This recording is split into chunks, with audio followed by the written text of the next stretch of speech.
Well, the worst Supreme Court justices were not appointed by the worst president.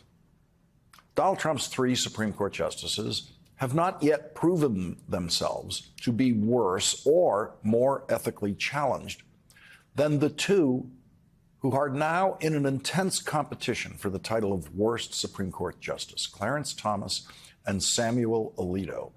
They were each appointed 15 years apart by presidents from Connecticut who wanted you to believe they were from Texas.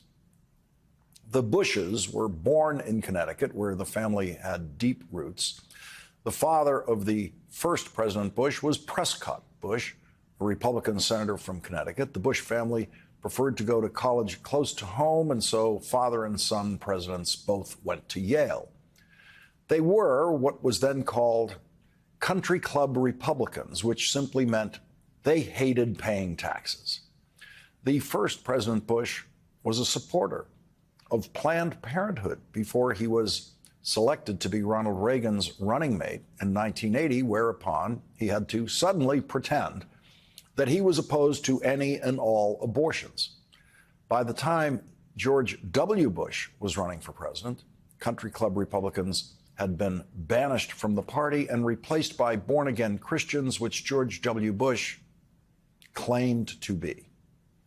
1988 was one of those years when presidential campaign polls could not have been more wrong, giving Massachusetts Governor Michael Dukakis a 17-point lead in the summer over Vice President George H.W. Bush.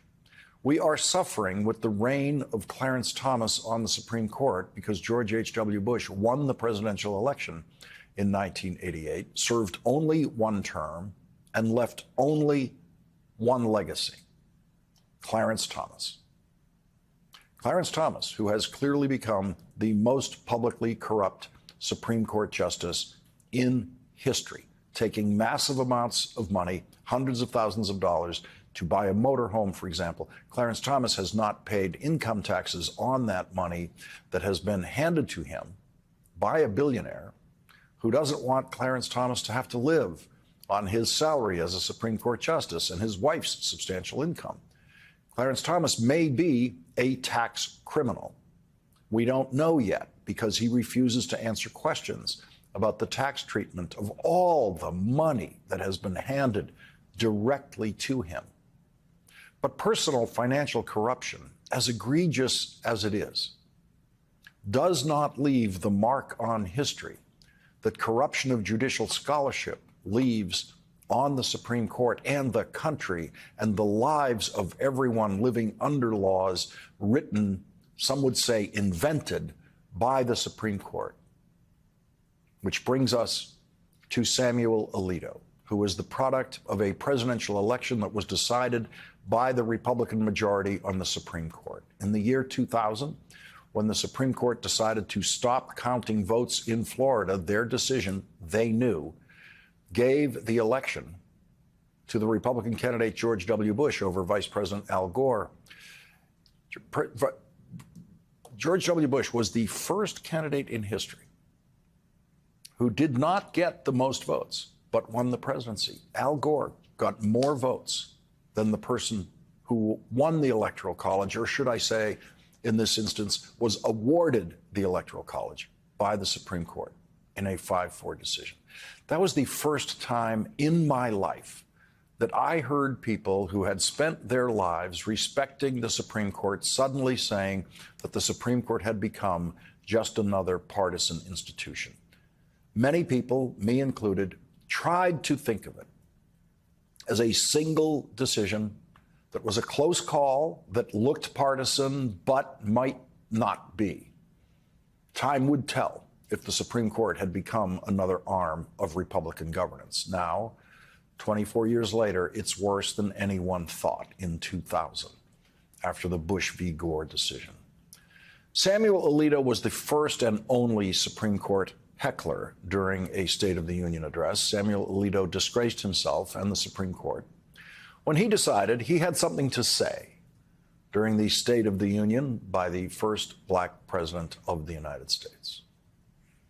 Last week, the Supreme Court reversed a century of law that I believe will open the floodgates for special interests. including foreign corporations, to spend without limit in our elections.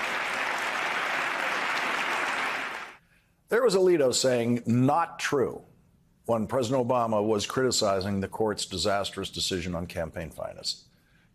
Samuel Alito was listening to a president who went to a better law school than he did and was a better law student.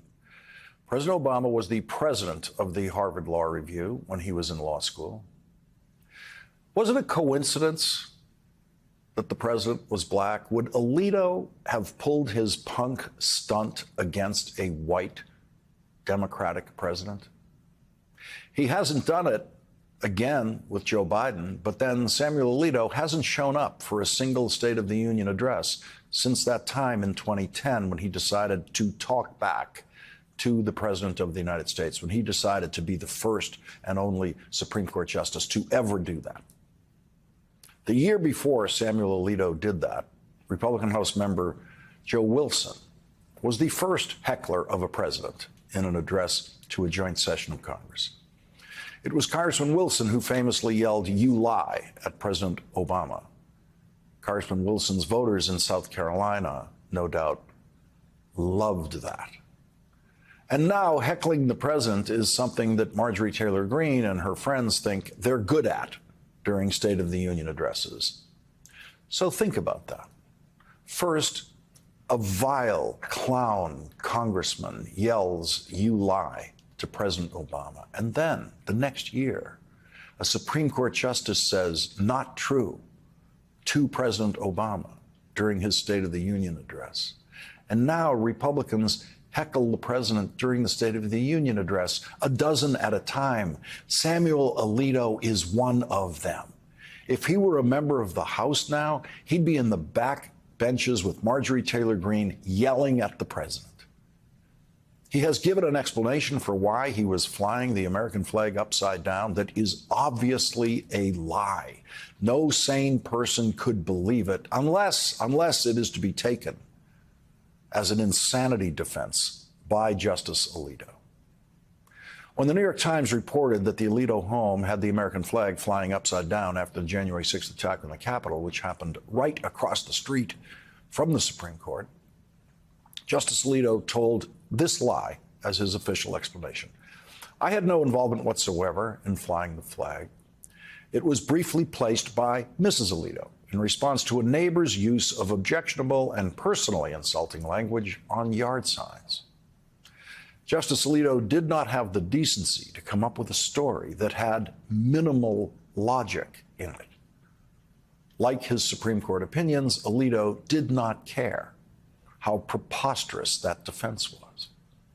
So a Supreme Court justice wants you to believe that his wife saw something in a neighbor's yard that made her run out to the flagpole, pull down the American flag, turn it upside down, and run the American flag back up the flagpole upside down as some kind of nonverbal insult payback to her neighbor.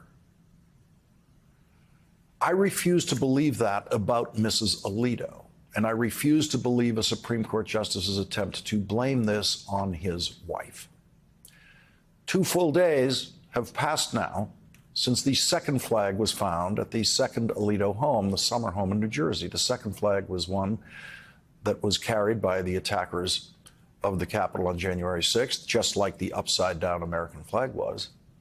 This one is called an appeal to heaven flag. Justice Alito has not recused himself from 2 cases currently pending before the Supreme Court involving the attack on the Capitol on January 6th, including Donald Trump's possible complicity in that attack. He has, of course, an obligation to recuse himself because recusal is based on the appearance of bias, not the actual fact of bias. Appearance is enough. The fact doesn't have to be proved.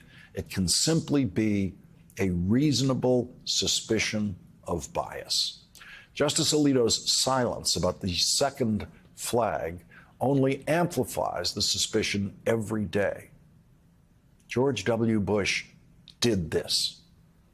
Voters who didn't want the Supreme Court to take their rights away but decided there was no real difference between Al Gore and George W. Bush did this. Voters who did not show up to vote in 2000 because they didn't think anything was really at stake did this. We are living in the world created by the voters who, through neglect or their own choice, elected George W. Bush, and the voters who, through neglect or their own choice, elected Donald J. Trump.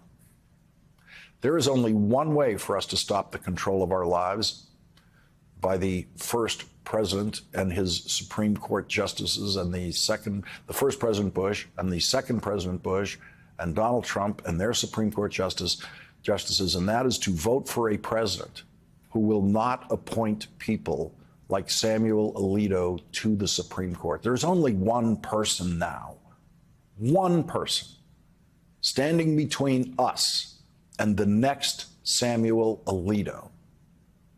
And that person is Joe Biden. Today, the Supreme Court issued a Samuel Alito decision, not surprisingly, rejecting a challenge to South Carolina's congressional redistricting map, a challenge brought by voters who said it was deliberately designed to reduce black participation and representation in the House of Representatives. Justice Elena Kagan, in her dissent of the Alito opinion, referred to Alito's, quote, upside-down application of the law. Justice Alito actually used the phrase upside down twice in her dissenting opinion, an obvious reference to Samuel Alito's upside down American flag and his upside down legal scholarship.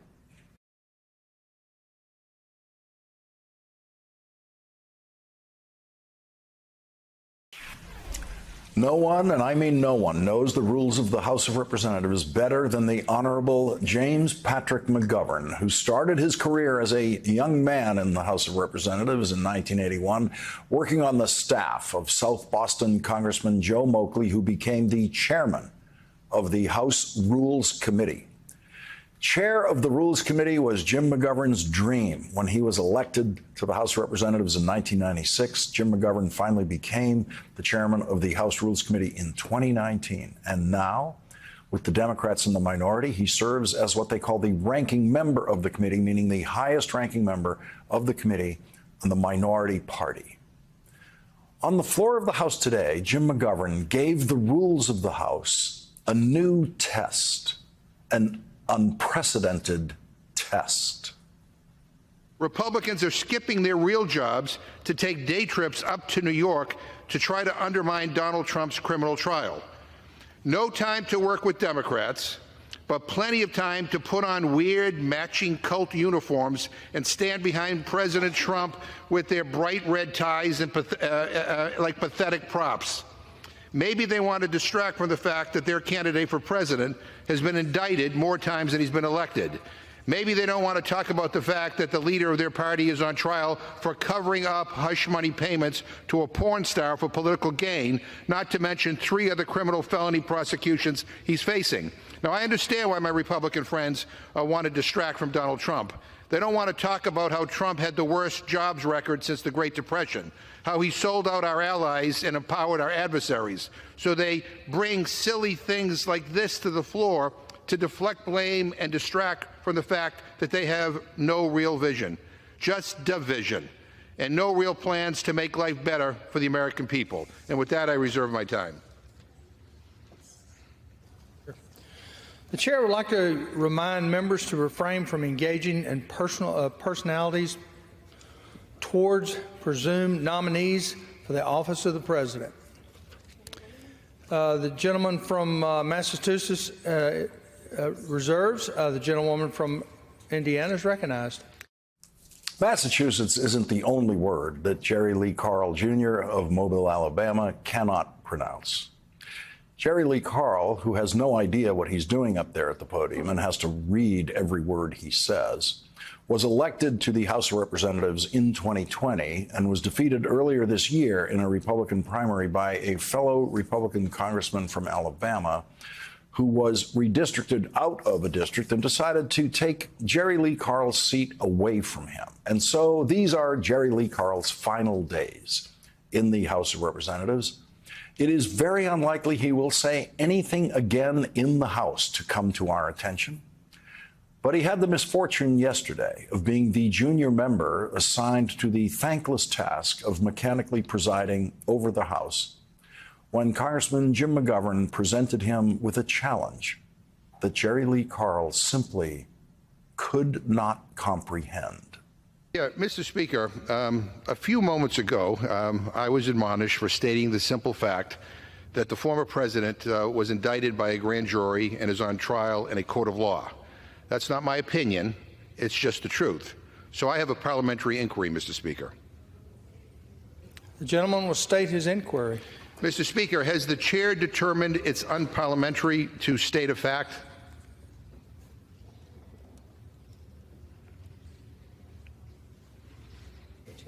The chair is not in a position to determine the veracity of remarks made on the floor. Well, that members must avoid personalities. yeah, well, that's unbelievable. Last week during debate, a Republican member of this House said, and I quote, "Watch the former president of the United States being hauled into court day after day with a sham trial," end quote. He wasn't admonished. I just referenced the same trial, and I was. So, Mr. Speaker, I have to ask a further parliamentary inquiry. The gentleman will state his inquiry. Mr. Speaker, is it correct that members of Congress can mention the trial of the presumptive nominee for president, call it a sham, and question the integrity of the judge, but a reference to the mere existence of that same trial without any characterization that's out of order? The chair will not issue an advisory opinion. Well, one last parliamentary inquiry, Mr. Speaker.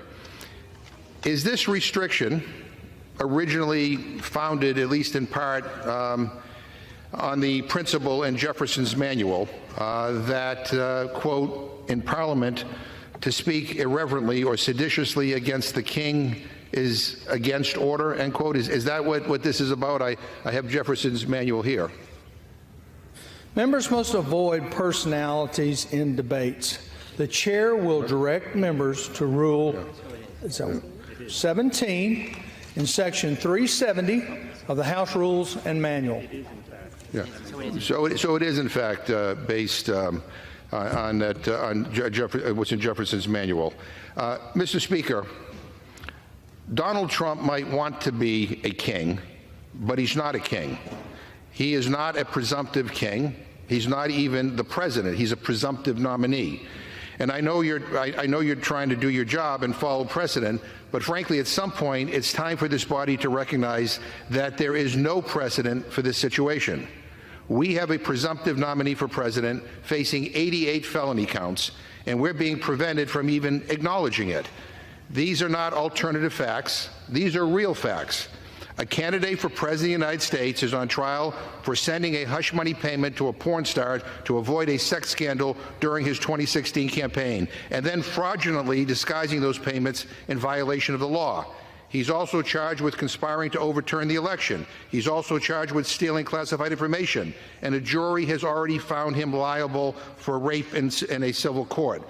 And yet, in this Republican-controlled House, it's okay to talk about the trial, but you have to call it a sham. We take down his words. It's okay to say the jury is rigged. Mr. Speaker, I demand that his words be taken down. It's okay to say the court is corrupt. Gentleman will suspend. But not Trump is corrupting the rule of law. Indiana, to demand that his words be taken down. The gentleman from Massachusetts will be seated.